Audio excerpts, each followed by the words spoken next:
Member Alex Borges. Thank you so much.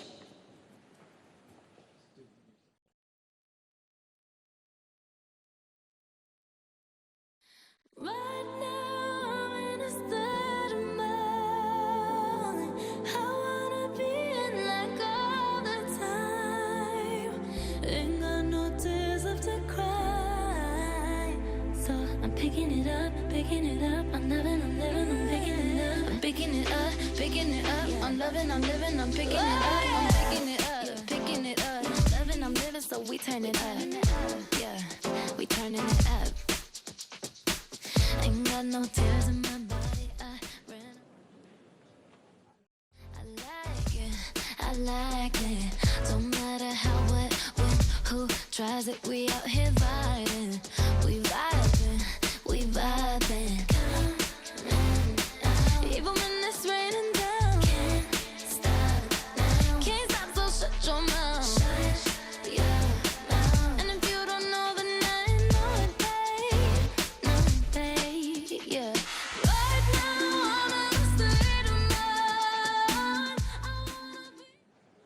We'd also like to acknowledge Assembly Member Rebecca Seawright.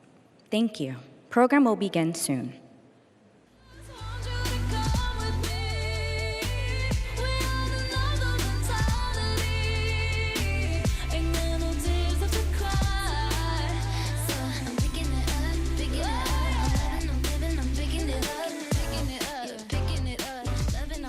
We turn it up, yeah, we turning it up. They point out the colors in you, I see them too, and boy, I like them, I like them, I like them. We way too fly to partake. Good morning again, everyone. Our program is going to begin. Again, please have silence your cell phones. Thank you so much.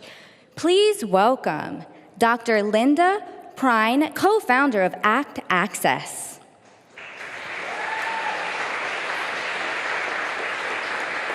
Assembly Member Garines Reyes.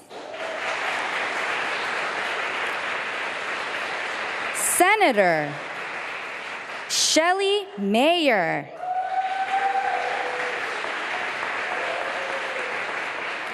And the 57th governor of the great state of New York, Governor Kathy Hochul.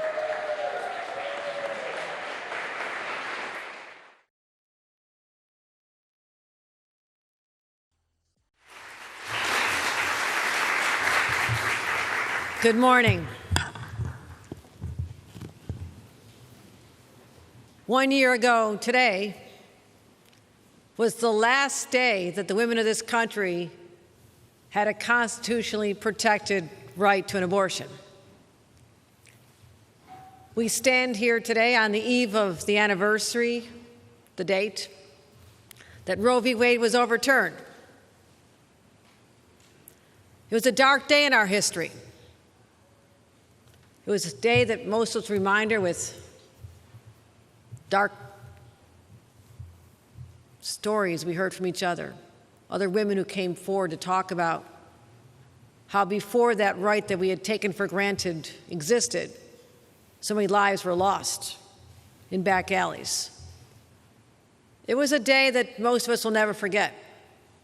The day of the Supreme Court, with the stroke of a pen, 6 people out of a population of 332 million decide to strip women of a right, a fundamental human right, to have access to abortion, and in turn endangered the lives of millions of American women. Today we're here, this incredible place, the New York Academy of Medicine. We're here on behalf of the millions of women, not just New York women, but women all across America.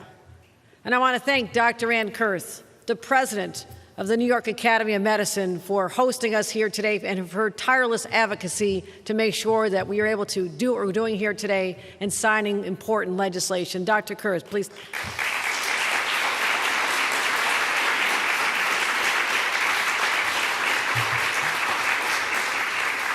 Dr. Linda Prine, the co-founder of the Abortion Coalition for Telemedicine Access, something that no one could have imagined a decade ago, telemedicine access for anything.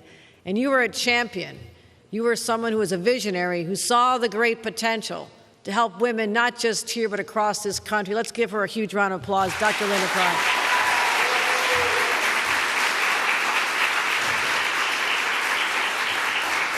The sponsor of the legislation that we'll be signing within a few minutes.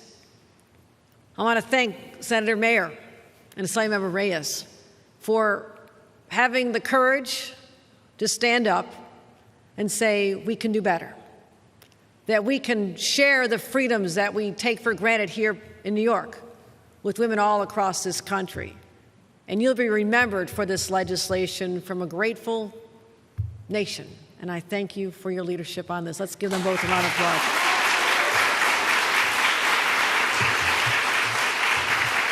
I also want to thank Assemblymember Eddie Gibbs, whose district we're in.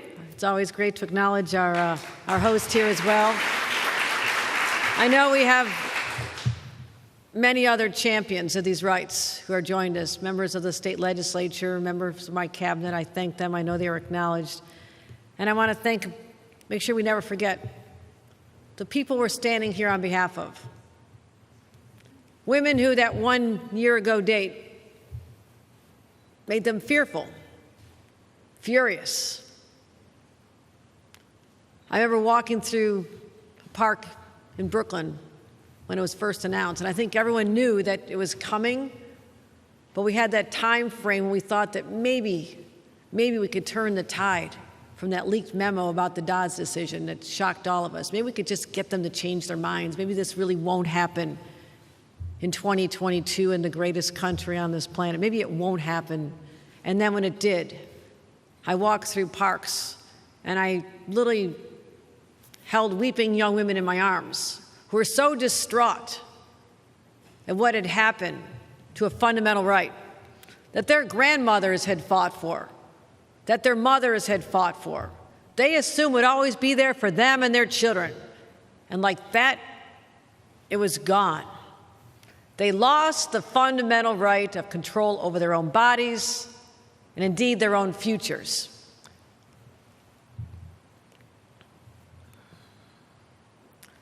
Over the last 12 months, extreme forces across this country have pushed so hard, not just satisfied with what they accomplished with the Supreme Court, but finding even more ways to strip away the rights of their constituents.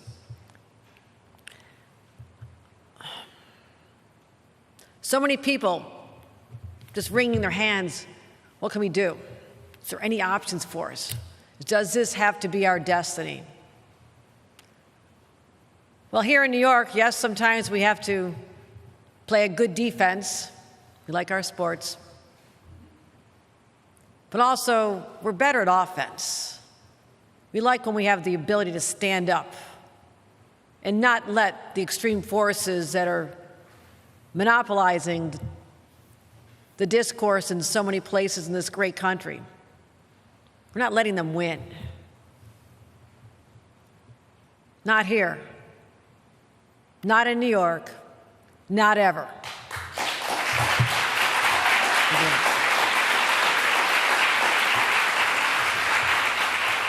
So even before the Dobbs decision came down, I challenged my team, and the legislators are busy at work as well. What immediate actions can we take in anticipation of what might happen? I pushed them hard. I said, be bold, dream big, and we did. First of all, we knew that more resources we needed. Like that, we reallocated $35 million more for our providers because we knew that so many women seeking a safe harbor in our state would be coming to our doors. And we did not want the providers overwhelmed. We knew we had to give them more resources. We also mandated that insurance companies in the state of New York cover abortion. That also made it accessible for so many more women.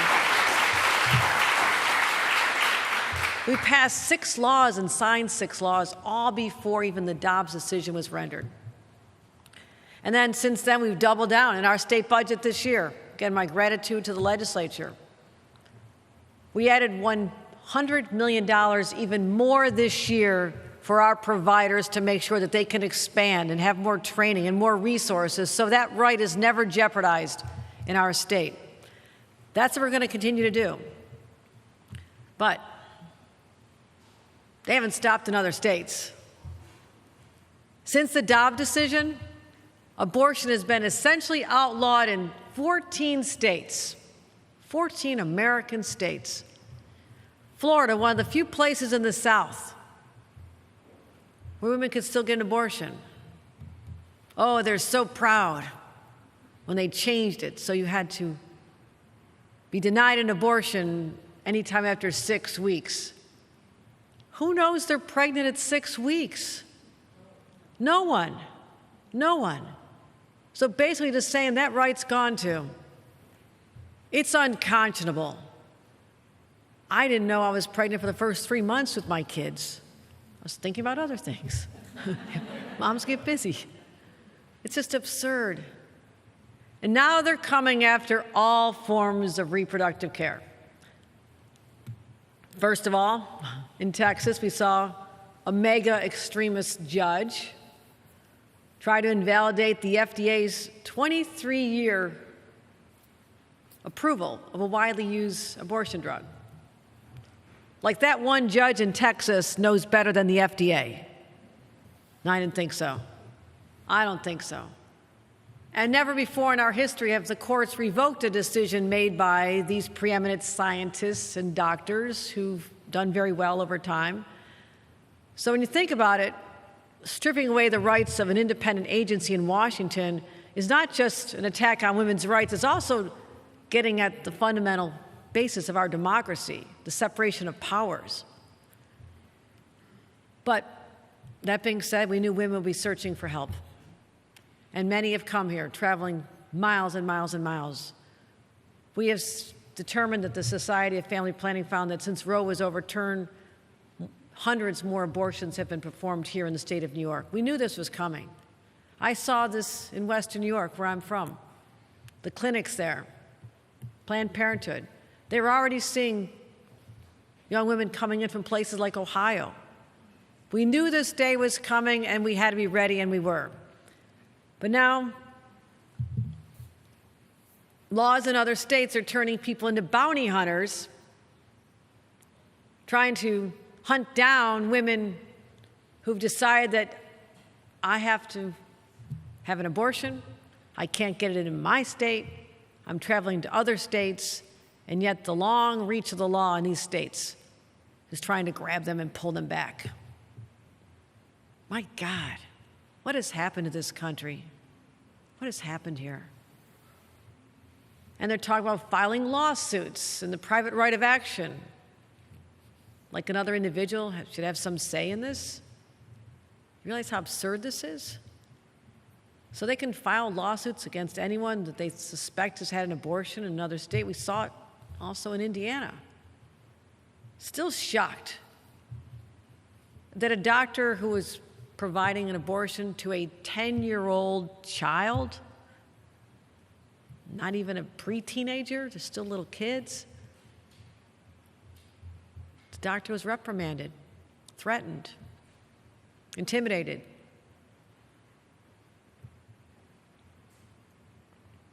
And now New York doctors who are providing abortions to out-of-state patients are being threatened as well. They want to strip them of their medical licenses, sue them, throw them in jail, even convict them of murder. Our own providers, our New York providers, are threatened by other states, governors, law enforcement officials. This is New York. We don't respond well to threats. So last year, we passed our first SHIELD law that would protect New York State providers from these outrageous charges. We protected them a year ago. So if you're a healthcare provider who provides an in-person abortion to someone from another state, that state can't touch you because they have to get through me first.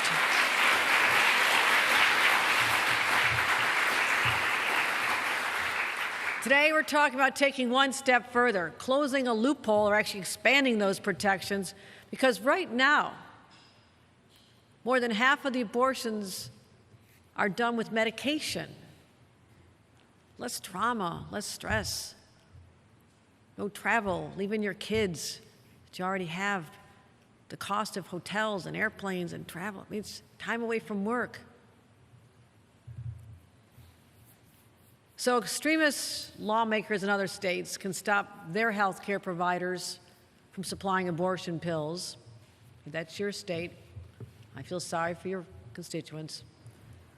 But they can't stop us. They can't stop our providers. They can't stop New York, and that's how we're fighting back.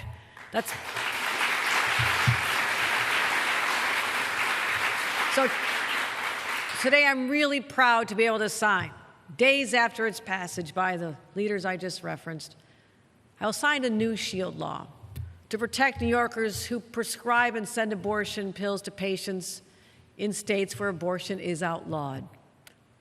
This means if you're in another state, law enforcement, you want to prosecute, penalize, sue one of our health care providers who prescribed abortion medication, you want to do all that? Well, we're not going to help you. We're not going to cooperate with out-of-state investigations. We're not going to extradite.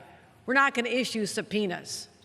So you can continue hell-bent down your path on continuing this radical behavior, but we'll be just as hell-bent in stopping you. This is New York.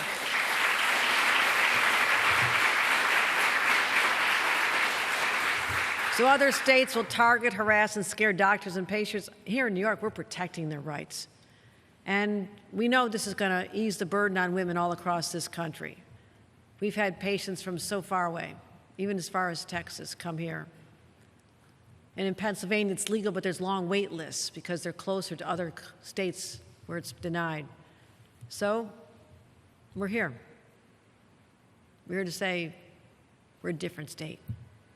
Our SHIELD laws will protect people. And I want to thank pioneers, champions, barrier breakers among our healthcare profession, and I'm talking about two extraordinary individuals. Dr. Linda Prine and Dr. Maggie Carpenter are here with us here today. Let's give them another round of applause. Both of them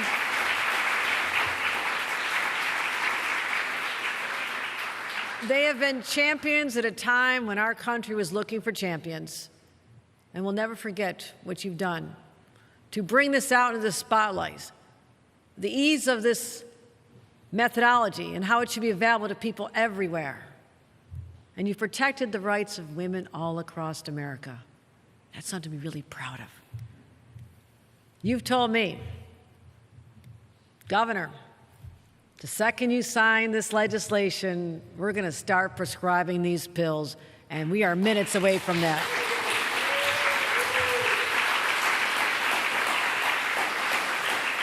It's bold, but New Yorkers have always been bold, always champions of the movements before their time, and showing other states the path forward. This does not have to be limited to the great state of New York. Follow us. Come to your senses. Know that these are basic rights that women in distress shouldn't have to think about. It's America. Don't forget that. Because we're better than that. We're better than what's happening to our country. And New York will always be that beacon of hope. We'll always stand up because that's who we are. So we've already fought this battle. We should not have to fight it again. But we're ready. We're ready for battle. We'll roll up our sleeves, suit up for war, and take it on again. In the hopes that someday our granddaughters, my little granddaughter, will never, ever have to question her right to control her own body.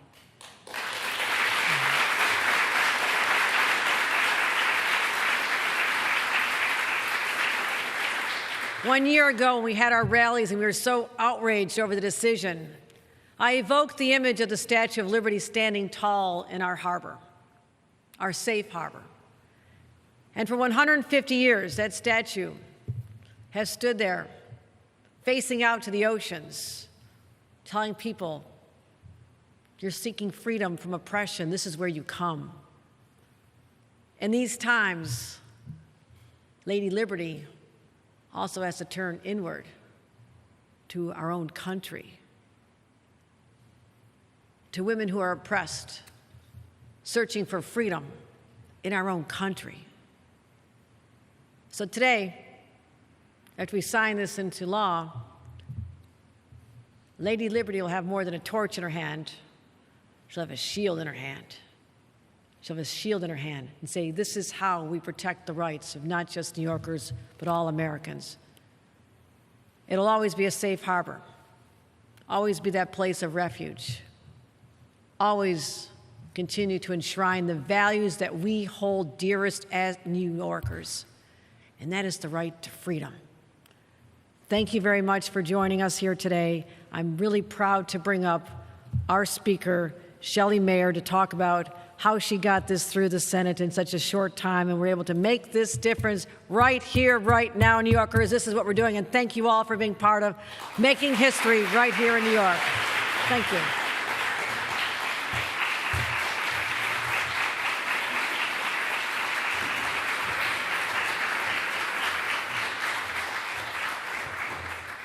Thank you, Governor. We are so fortunate to have a governor who has the guts and the willingness to step into the fight and not shy away from the fight. Thank you, Governor. Thank you very much. I want to thank my partner here, Assemblymember Karina Reyes, for her incredible help in getting this through the Assembly. This week, we're right at the end here. Speaker Carl Hastie, and of course my friend, my leader, Senate Majority Leader Andrea Stewart-Cousins, these legislative leaders and our colleagues in the legislature, and I know my colleague Senator Jessica Ramos is here, we made a stand with this. As the governor said, we're not going backwards. We are taking the offense. We are going to bring the fight. We are going to do what is right for American women using these extraordinary women practitioners in New York who are courageous enough to engage in telemedicine and prescribe abortion medication to women outside of New York. So thank you to my legislative colleagues.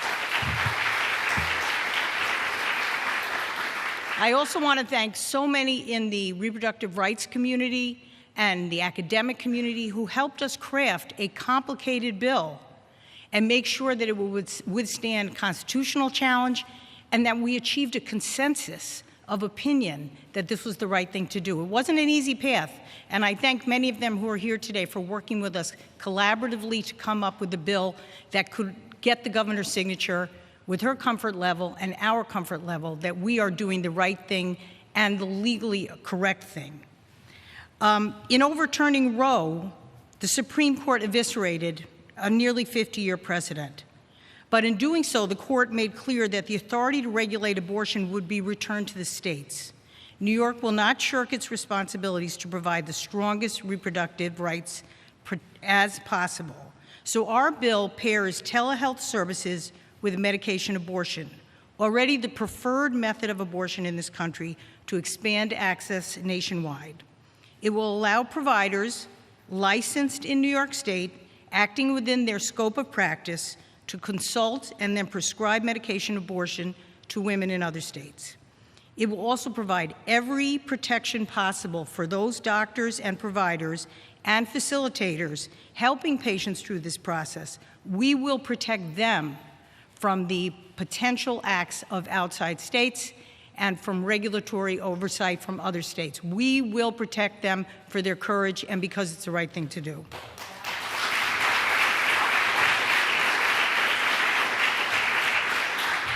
New York has always been and will always be a leader in reproductive freedom. Just to remind people, we legalized abortion in 1970, 3 years before Roe. Last year, as the governor said, we took important steps to protect people traveling to New York, and in January, we passed the Equal Rights Amendment for a second time, further safeguarding abortion from government interference when it passes through the voters. It feels great to do something positive in the wake of Dobbs. Today, we are rejecting the decision and the thinking behind that decision. We stand here as allies with women in states where conservative state legislatures rolled back a fundamental right despite overwhelming public opinion evidence that majorities everywhere support the right to abortion. In New York State, we are not going backwards, we are going forwards.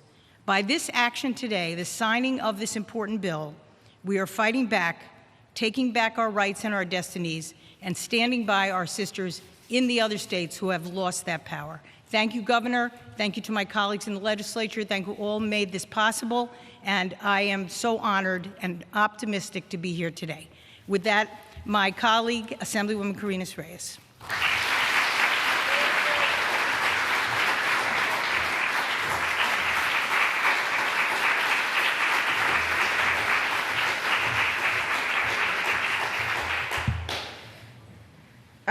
Good morning. I want to thank, of course, thank you, Governor, for signing this meaningful bill today, which will provide more relief to hundreds of thousands of vulnerable women in New York and hostile states throughout the country. This legislation will allow our state to protect reproductive health providers that support women via telehealth and send medication abortion resources to those women, especially those that have implemented abortion bans. Nearly a third of states in our country have enacted bans on abortion and reproductive health care.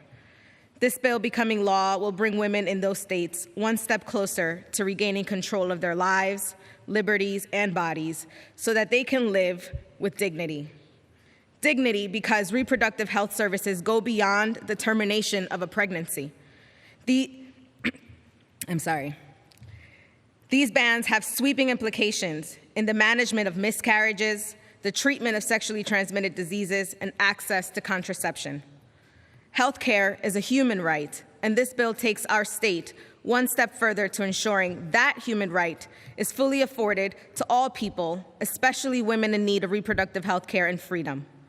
When we look back at this time, while other states take steps to strip women, girls, and pregnant people of their basic right, here in New York, we'll be able to say that we were on the right side of history. In New York, we believe in science, and we lead as such. In New York, we trust our medical providers, and we will protect them so that they may live up to the fullest promise of their professional oath. I want to express gratitude to the following individuals and organizations that have helped make this day possible. State Senator, of course, Shelley Mayer, thank you so much for entrusting this legislation with me in the Assembly. Speaker Hasty, Assembly members and committee chairs Jeff Dinowitz, Amy Paulin, David Weprin, and Pat Fahey for helping move this bill through the Assembly committees. And this would not happen with the support of the advocates such as the New York State Academy of Family Physicians, Planned Parenthood, the National Institute for Reproductive Health, New York Civil Liberties Union, the Medical Students for Choice, American College of Obstetricians and Gynecologists, District 2, Nurses for Sexual and Reproductive Health, Pregnancy Justice, and a whole host of other groups. And lastly, I'll say this, Dr. Prime, you are so courageous in what you do. And we do this work because we believe that you should be protected, because we would not be able to access care without people like yourselves. And the reason abortion was legalized in our country was because of courage of women like you. So today we stand here, shoulder to shoulder with you, saying, thank you. Thank you.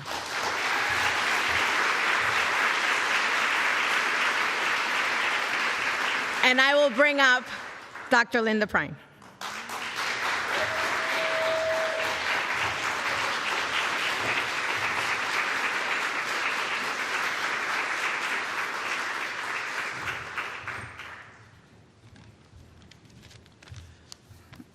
Hi, everyone. Well, everybody already said all the things I wanted to say, so I'm just going to tell you a little bit about why we formed this organization called ACT Access and started down this path to get this legislation. A few of us who are in this room have been volunteering for an organization that I founded about 4 years ago called the Miscarriage and Abortion Hotline, and we take calls 365 days a year as volunteers, 18 hours a day and 6-hour shifts from women from around the country and pregnant people who are either trying to get pills, who are using pills, who need abortions and don't know where to access them because they're in restricted states. And the pain that they are going through and the fear and the experiences as they order pills, sometimes really quite a bit later in pregnancy than they're supposed to be used because they're ordering them from India or they're getting them from Mexico and they're trying to figure out how to do this, is just overwhelming. And we're listening to these calls and talking people through this, and we just felt like we had to do something. We had to do something. The trauma of using pills when you're 15 or 20 weeks, it's like not okay for people to have to be going through this. We had to solve this problem. And so, you know, we read this amazing op-ed that some of our lawyer colleagues wrote about what blue states can do. And one of the ideas was, we can just say that we're going to protect clinicians and we're going to mail pills across state lines. And we were like, okay, this is what we have to do. So we just started working on this issue with all of our might and ended up having to form an organization so we could pay ourselves for all the hours of work. But like, this is the one thing we can do, and it's not going to solve everything. There are still a lot of issues in these states, and we still really need to have national legislation to make abortion legal. That's the end goal. We have to bring it back. But for now, this helps. This will unclog some of these really busy clinics that can't take care of everybody that's trying to get to them. Like in Kansas, I have friends who work there. It's overwhelming. People have 3- and 4-week waiting lists to get appointments just to come for pills. How crazy is that? Like, we can mail pills in 2 or 3 days once this legislation is signed, and we will do that. And so let's get this legislation signed. Okay.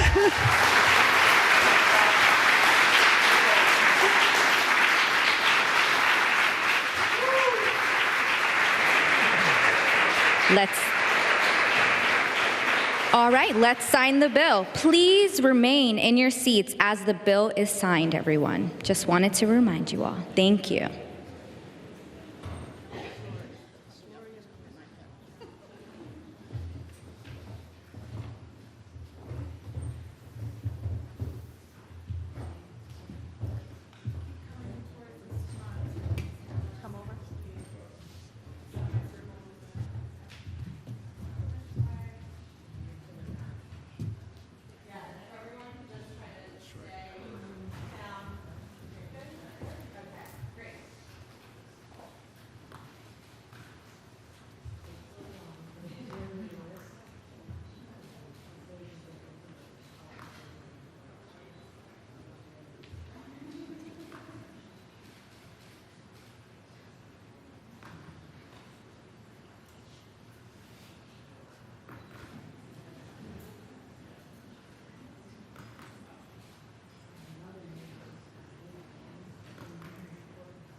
Thank you, everyone.